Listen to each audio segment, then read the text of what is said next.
The Swedish royal family begins a rare 3-day visit to Canada today. It's a full state visit. King Carl Gustaf, Sweden's longest reigning monarch, and Queen Sylvia will spend time in Ottawa and Montreal through Thursday.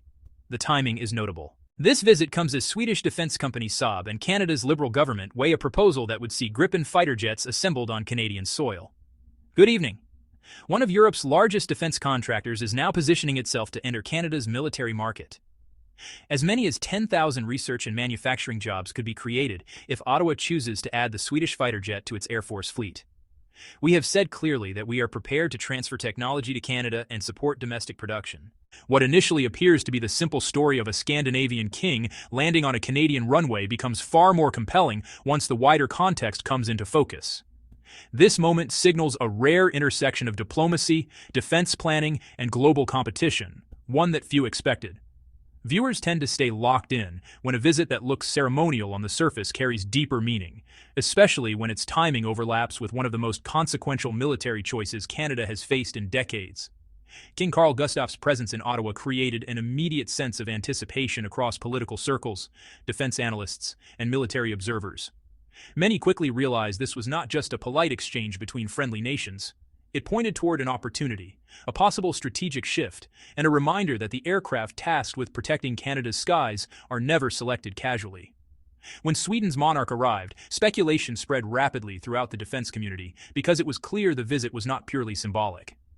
Canada has been grappling with a complex decision about the future of its fighter fleet, and the king's arrival added momentum to a debate that had been building quietly for years. Canada still depends on its aging CF-18 Hornets, jets that entered service in the 1980s. While they have performed reliably, the strain is growing. Their age brings rising maintenance demands, capability limits, and ongoing questions about how long they can realistically remain operational. The government has already announced plans to acquire the F-35 Lightning II. However, the agreement is still unfinished. Costs remain under heavy scrutiny, and Sweden sees an opening to present a serious alternative before any decision becomes irreversible. Saab, the company behind the Gripen fighter, stepped into the spotlight with renewed urgency. Global focus on defense procurement has intensified as military budgets adjust to rising geopolitical tensions. The Gripen has earned international respect for its efficiency, flexibility, and deliberate engineering choices. Its performance has impressed countries seeking modern capabilities without committing to the massive financial burden often associated with other advanced fighters. Rather than sending only executives or marketing teams, Sweden elevated its pitch by involving its king. This sent a clear signal. This opportunity matters at a national level, and a partnership with Canada would extend far beyond a standard aircraft sale. The Gripen's appeal aligns closely with Canada's specific needs. Experts often describe it as a 4th generation plus, or 4.5 generation aircraft.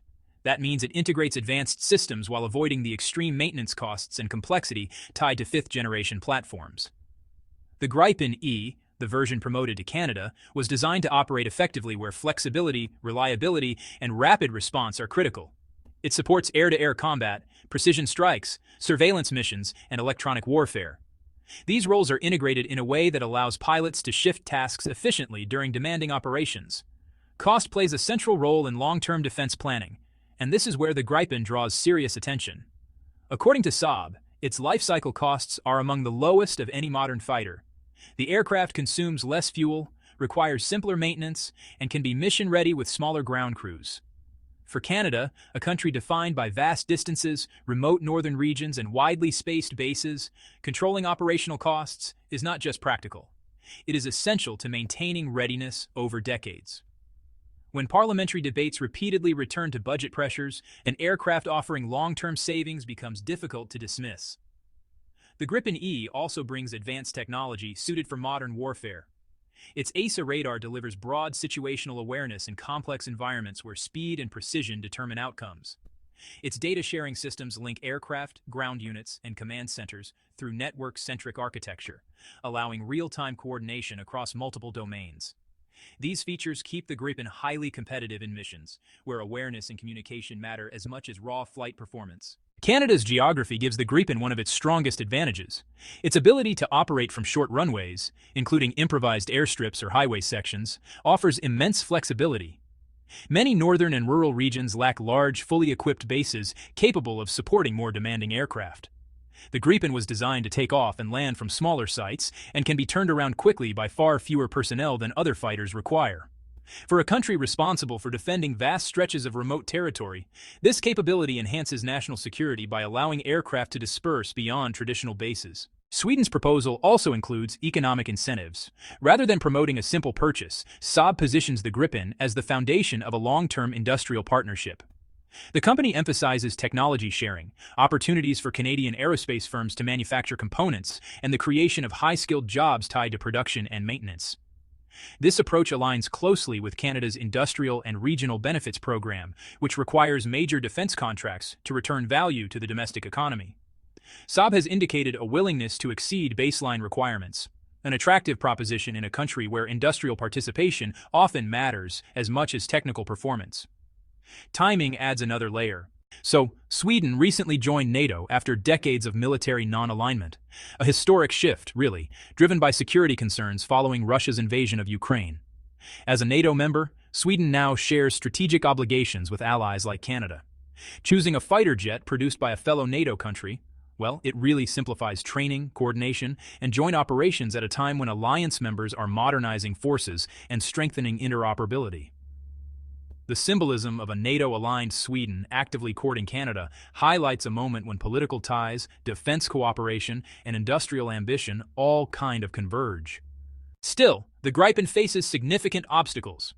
The F-35 already carries momentum in Canada, supported by political commitments, previous announcements, and existing participation in the global supply chain.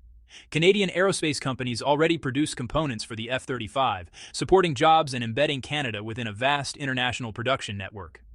The F-35's stealth features, sensor fusion, and deep integration with United States military systems offer advantages that, honestly, appeal strongly to a country closely aligned with the United States through NORAD and other defense agreements. These relationships shape high-level decisions and create inertia that competitors must overcome. Canada's fighter decision carries implications far beyond the aircraft themselves. It raises questions about Canada's role in continental defense, its standing within NATO, and its responsibility to protect the Arctic, where melting ice is opening new routes and drawing increased global interest. It connects to broader themes of technological sovereignty, industrial growth, and long-term security planning. Ultimately, the decision reflects Canada's identity as it navigates an increasingly complex world. Sweden's interest underscores Canada's strategic importance. Those who track global defense trends understand Canada's unique position, shaped by geography, alliances, and influence. A successful partnership with Canada sends ripples through the global defense market and highlights the appeal of collaborative industrial programs. That reality stirred something deeper within the national psyche. Canada once took pride in its ability to innovate, adapt, and chart independent paths within global systems. Watching Sweden move forward with confidence revived an uncomfortable comparison. While Ottawa navigated bureaucracy and external oversight, Sweden advanced on its own terms, flying the Gripen E with a level of freedom Canada once believed it would retain. When Saab released footage of the Gripen E cutting through snowy landscapes and operating from isolated roads with minimal support, the contrast became stark. The aircraft relied on domestic infrastructure and personnel. Canada's experience with the F-35 told a different story. Maintenance checks, software updates, and system changes required external approval. Canadian technicians worked within constraints set elsewhere, unable to modify their own aircraft independently. For a nation that once led in aerospace innovation, that reality felt far removed from its historical identity. Quietly, conversations behind closed doors began to change. Officials no longer focused only on stealth or combat performance. Attention shifted to something Canada could not easily price into the F-35 agreement: autonomy. Saab emphasized that principle openly. The Gripen program was designed for nations seeking strong defense without surrendering strategic control. Buyers were offered technology transfer, domestic assembly, in-house software development, and the ability to build long-term maintenance hubs at home, creating skilled jobs and retaining control over national systems. For many governments, that represented true ownership. For Canada, it revived a difficult realization. The country did not lose its footing because of limited technology or ambition. It lost it by forgetting something more fundamental. Independence cannot be bought. It must be protected, preserved, and trusted. What do you think? Share your thoughts in the comments and subscribe for more.